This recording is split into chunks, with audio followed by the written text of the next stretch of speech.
Eu quero que você pare agora, olhe para a tela, observa os dados desse fundo imobiliário e me diz, ele é um bom ou ele é um péssimo investimento? O que você acha? Pelo preço da cota, pelo dividend yield altíssimo, quase em 20% nos últimos 12 meses, por estar extremamente descontado, 0,51 de P sobre VP, com uma liquidez aí de quase R$500 milhão por dia. Você pode estar pensando, poxa, acho que é um bom investimento. Ou você pode estar pensando, tá, mas espera aí, por que existe aí essa queda de quase 40% nos últimos 12 meses? É sobre isso que a gente vai falar, pessoal. Mas antes de mais nada, se você é novo ou nova por aqui, muito prazer, eu sou o Moacir e trago as minhas experiências no mundo dos investimentos. Infelizmente, eu tô rindo da minha própria desgraça, né? A gente vai falar sobre uma experiência não tão boa assim, um investimento que eu fiz que atualmente não está passando por um bom momento. Quem sabe aí num futuro a longo prazo, porque cabeça de investidor, né, pessoal? Sempre longo prazo, possa ser que eu colha frutos desse investimento. Mas vamos falar sobre ele, né? Sobre o VSLH11. Bom, para quem é mais iniciante, para quem está começando no mercado aí de ações, no mercado de fundos imobiliários, pode parecer que é uma boa opção, né? Porque você pode me responder o seguinte, poxa, cota baratinha, 5 conto, o que é 5 pila? A gente não compra quase nada com 5 pila, nem um litro de gasolina mais a gente compra, não é verdade?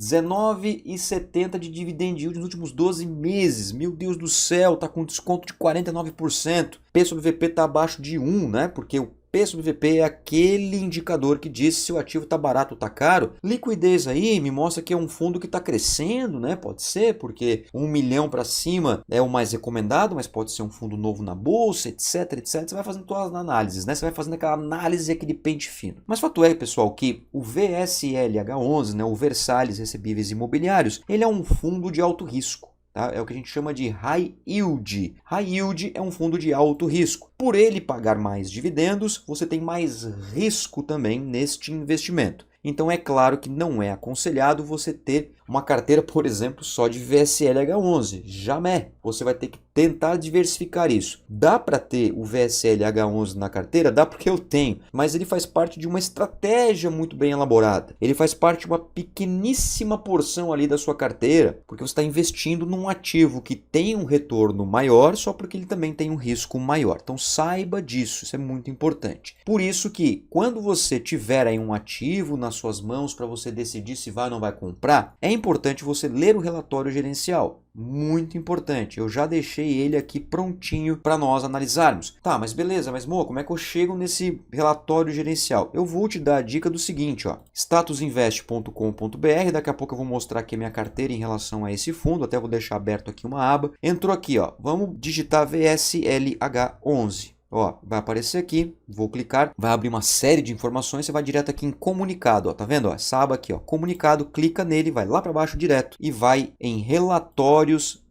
relatório gerencial. Aqui é o último que foi lançado, que está no site do Status Invest, 21 de junho de 2023, extremamente recente. É só clicar aqui em abrir, ele já vai para essa página aqui, ó, que está aberta aqui para vocês. E agora a gente vai analisar então esse relatório gerencial de uma forma muito breve, tá, pessoal? Não vou me ater muito aqui no que é a parte técnica. Eu vou tentar ensinar para vocês aqui, ou reforçar, porque eu já gravei vídeo sobre isso, do que são os dados que estão no relatório gerencial, como por exemplo a estratégia, tá? Olha só, o Versalhes, né, o VSLH11 é um fundo que investe primordialmente em papéis com lastro imobiliário, que são os CRIs, né? Buscando sempre assimetria entre risco e retorno. De forma oportunística, o fundo avalia investimentos em equities ou em outros fundos imobiliários que possuem estratégias complementares, mas limitando-se a 33% do seu patrimônio líquido. Aqui tem o comentário do gestor, né, que foi distribuído 3 centavos por cota.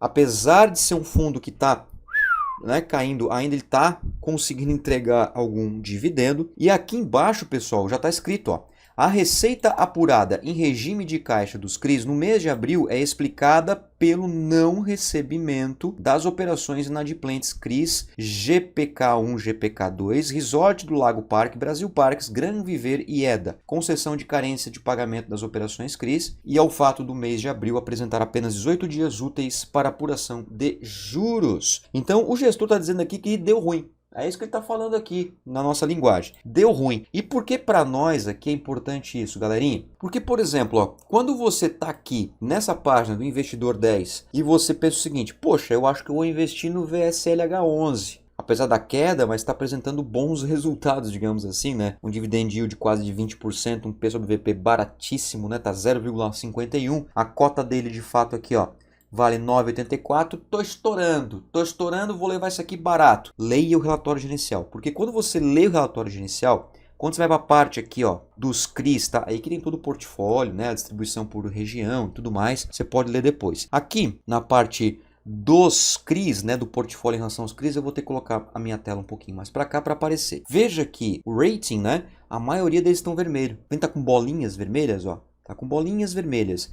Essas bolinhas vermelhas significa que tem problema naquele CRI, naquele certificado de recebível imobiliário. Significa que está com inadimplência, está com algum problema, não está sendo pago, como por exemplo o GPK e o GPK2. E aí o seguinte, tá, por que isso está acontecendo? Bom, pessoal, um dos motivos, uma das explicações é justamente o quanto que tem que ser pago, qual é o indexador e a taxa de juros anual disso, né? Você pode ver aqui, por exemplo, ó, o GPK, que é um dos que está lá no comentário do gestor, tem um indexador do IPCA mais 11,5% ao ano. Isso aqui é uma pancada. É o IPCA, então o que está indexado é o PCA, mais 11%. Tem ativos aqui, por exemplo, ó, o Solar das Águas, que está com IPCA mais 16,64%. Então é uma dívida muito alta. É muito difícil, por exemplo, para o Solar das Águas manter a sua palavra para poder pagar tudo isso. Entendeu? Por isso então que a gente tem essa dificuldade do VSLH11 performar como fundo imobiliário e obviamente entregar dividendos. E isso, pessoal, é muito complicado. Por isso que você tem que ler o relatório gerencial. E aqui continua, ó. Tem aqui, ó. Você pode ver que a maioria nessa primeira página aqui, ó, vermelho, tem um outro pontinho amarelo e um outro pontinho verde. Aqui é que começa a aparecer um pouquinho mais de verde. Aí a obra pode ser que já tenha sido executada, então tem uma série de coisas para você observar. Por isso que é importantíssimo você ler o relatório gerencial do fundo imobiliário. Leia antes de tomar a sua decisão. Porque se você for somente aqui, ó, pelo Investidor 10, você vai tomar a decisão precipitada e errada. Quando eu comecei no VSLH11, ele estava performando legal, tranquilo. Eu sabia do risco? Sabia. Arrisquei? Arrisquei. E aí eu vou mostrar para vocês aqui como que está para mim, Moacir, o VSLH11. Olha só, eu clicando aqui em FIIs, vou botar aqui, ó, para me ranquear, né? Do pior para o menor, já falei sobre o TORD, né? Já gravei um vídeo aqui sobre o TORD. O TORD eu estou com uma desvalorização de 38,35% e o VSLH11, o meu preço médio está em R$ 7,63, que eu já comprei barato, tá? Já tinha comprado barato, porque ele vale 9 e pouco. Eu já tinha comprado barato, arrisquei um pouquinho, eu tenho 42 cotas dele. Se eu colocar aqui, ó, para mostrar para mim quais são os fundos que eu tenho menos para mais, ó, veja que a minha posição no VSLH11 não é tão pequena assim, só porque ele é um ativo também que ele é base 10, né? Ele é menos de R$ 10. Então, além das cotas, eu também observo do que eu tenho daquele fundo, porque às vezes 2, 3 cotas de um determinado fundo valem mais do que essas 42. Quer ver? Ó? Vou botar aqui, ó, clicar aqui, olha só. XPRG11, MXRF11, o VSLH11 está aqui em quarto. Ó. É o quarto fundo imobiliário em relação ao patrimônio atual, ou seja, já estando nesse preço aqui. Então é 42 vezes 5, R$210. E aí é o seguinte, te pergunto, o que eu devo fazer? Coloca nos comentários aqui para mim. Coloca aqui nos comentários, quero saber de vocês, ninjas. O que eu devo fazer com o VSLH11? Será que eu vendo? Será que eu seguro um pouco mais? Será que eu vendo parte dessas cotas para não ficar tanto no prejuízo? Será que eu espero um pouco de tempo aí para pelo menos ir recebendo esses dividendos que ainda estão sendo pagos pelo VSLH11 para compensar alguma perda? Eu vou deixar para vocês então. Eu não vou responder, eu vou deixar para vocês discutirem comigo aqui nos comentários o que eu devo fazer com o VSLH11. E aí? Coloca nos comentários, vamos bater um papo e aprender bastante um com o outro, beleza? Muito obrigado pela sua atenção, um forte abraço e até o próximo vídeo. Tchau!